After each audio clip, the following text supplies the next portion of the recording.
You know, when you're sitting here, sometimes you don't know really what's happening behind the scenes. So as I started worship, I heard my microphone clicking, and I realized, oh, my battery is down.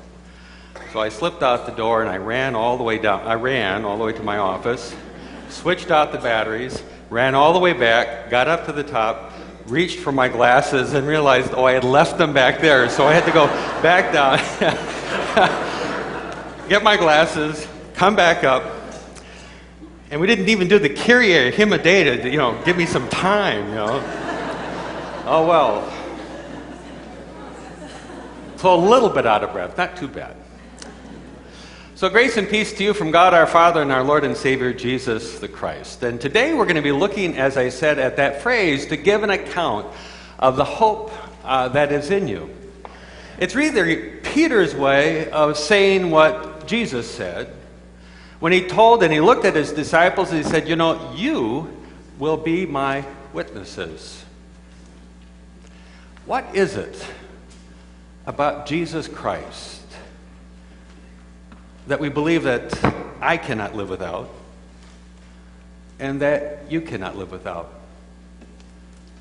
To give an account of the hope that is within us. We're not simply talking about a feeling of hopefulness, but rather about this content, this Jesus, who gives me a different imagination for how to live and how to make choices and move my way through the world. I was at a pastor's conference a couple of weeks ago, and we were at a conference hotel, and we were there getting our banquet meal, and when it was about time when I was kind of towards the end getting my food, the guy who was carving the roast beast looked at us and he said, "Now, who are you guys?" And he said, "Well, we're Lutheran pastors." And he said, "You're so nice." I sort of like, what kind of a conference place do you hold here? But, we weren't doing anything other than saying thank you and please and, having a good time with one another. To give an account of the hope that is within you. I think about the Wednesdays in Lent, when we have members of the congregation, yourselves, come forward and speak on the various themes that we have for that time. And in a way, it's a testimony. It's a way in which people connect and share that connection to say, this is who Jesus is for me, and this is the difference it makes in terms of how I live or think about things or do things. And it's often, as Lutherans, we don't often talk about that, but it's there. I remember some of those speeches, and people have known them at work and other contexts, and it's like, oh, now it makes sense. Now I see. But it's always there. I think one of the more humbling things for me as a pastor is to walk with someone who is suffering. And yet in that suffering, even in their dying, they have this imagination to see what Jesus means for them. And they convey to me and to family and friends around them that, I'm going to be okay. This isn't easy right now. I'm not going to make light of it. But I'm going to be okay. And it's because of who Jesus is, his life, death, and resurrection, that gives me a picture, an understanding of who I am. That my life is bigger than just simply the beginning and the ending dates on a tombstone. And I'm going to be okay, and you're going to be okay, to give an account of the hope that Jesus that is in me. Today we are recognizing and blessing the high school graduates, and they are going to come forward, and we will parents will lay their hands on the kids, and we'll bless them, and then there will be this moment where the high school students will get up, and the parents will kneel, and the high school students will put their hands on their parents, and we will offer that same prayer blessing for them. But what we're doing is what we're saying is that the hope that is within us is not simply confined to Sunday school or confirmation or what happens here, but that even once I graduate from high school or my child graduates and we enter into a new chapter of life, that the hope of Jesus can still go with me into all those new places of life. And that perhaps one of the things about what it means to grow as a Christian is to have my imagination grow with me, to understand all the new ways in which God continues to provide and protect, all the new ways in which God continues to save and redeem, all the new ways in which God calls me into a life that's worth living, and I'm not done when I'm done here. To give an account of the hope that is within you. I was telling someone, today feels like one of those kitchen sink Sundays. I mean, we got so many things happening on one Sunday, I hardly know how to keep track of it. And one of those other things is we have these commitment packets out there. We're engaged in a capital campaign as a congregation. And yet I see those things related. Because what we are about as a congregation is not just simply trying to fix a building, but to give an account of the hope that is within us. That is, that the mission of God that happens here at First Lutheran Church matters. And that our life together is this experience of being built together as living stones into a spiritual household. And this activity that we are about, see, I need to go find another battery, but we'll just have to go with what it is. This activity that we are about is really about giving an account of the hope that is within us, that is worth that extra effort, that endeavor on our part.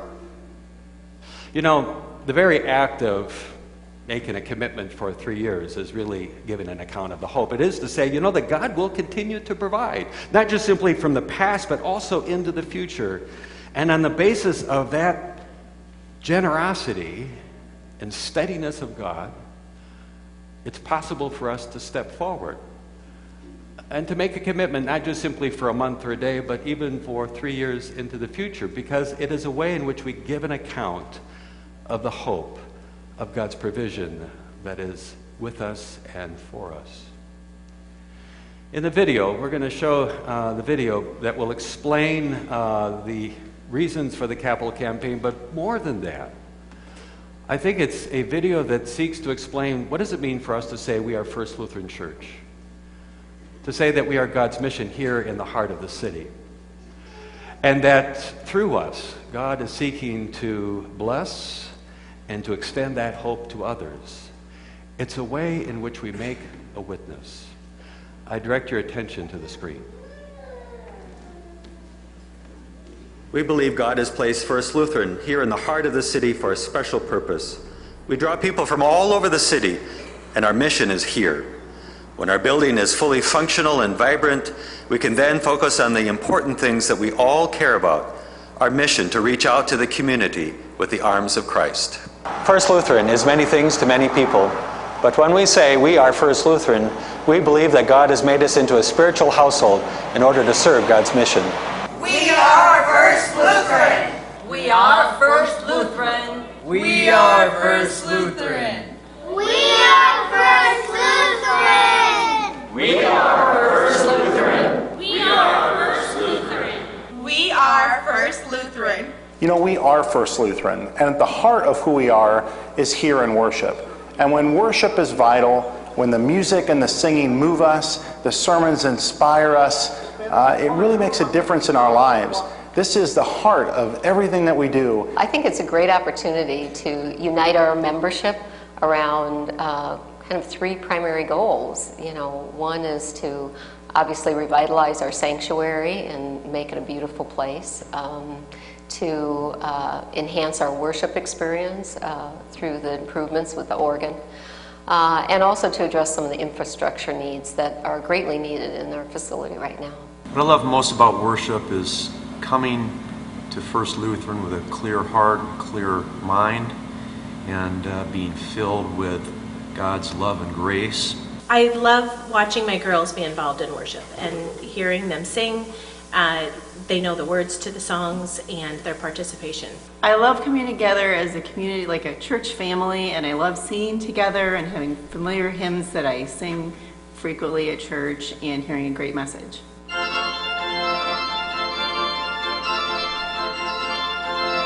I love when Brett plays Vidor's Toccata at the end of the Easter service. I love it because of his talent, and I love it because the entire congregation stays and listens, and there are great cheers of appreciation at the end. Brett is a miracle worker.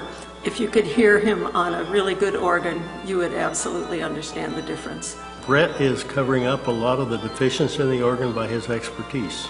I remember getting ready for the funeral service for John Wasson. He was a beloved member of the congregation, and he loved the organ and great worship. And the whole community of Cedar Rapids was going to be here for that event.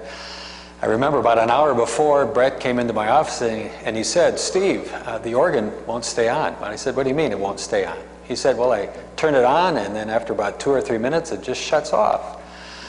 He says, "It's done this before, but never before worship." I said, "Well, keep on trying. Let's see what happens." Well, fortunately, by the time worship began, the organ would stay on, and we had a wonderful service. But it got me to thinking, what would happen if the organ were silent?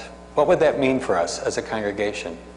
Well, we could still do worship with piano or something else, but we would not be the same. Well, the organ committee was asked the question, can we fix existing organ?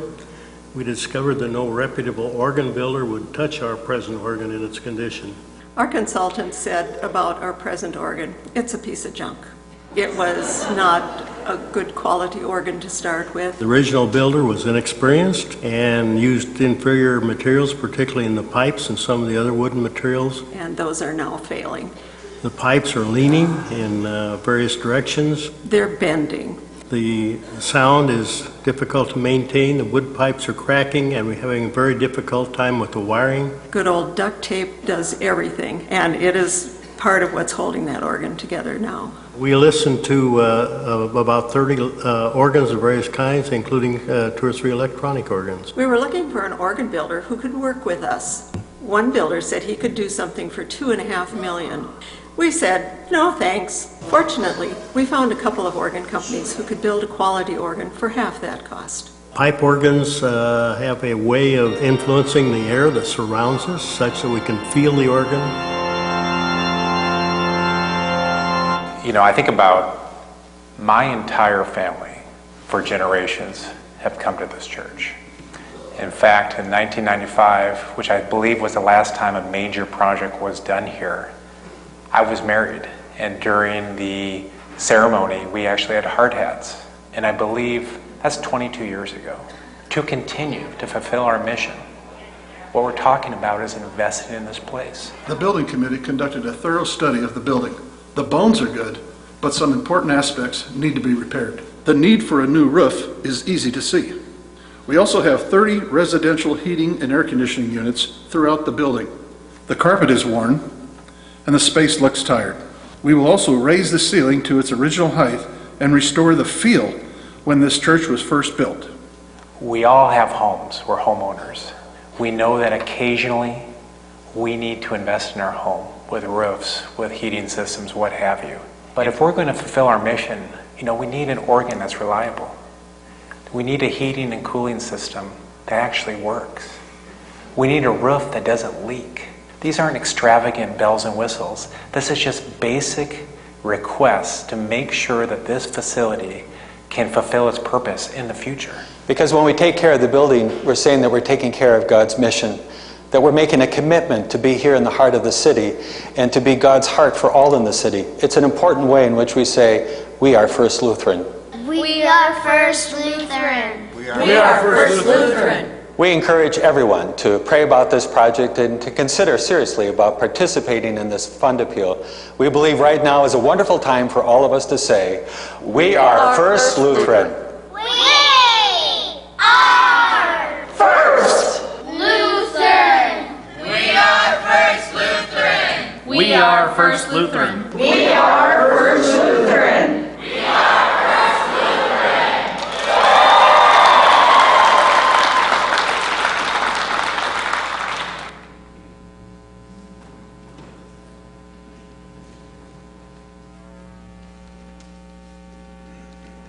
It isn't so much about a building, but about being a spiritual household. It isn't simply about what we do to take care of this place, but how we give an account of the hope that is within us in all that we do. I invite you to join in the hymn of the day.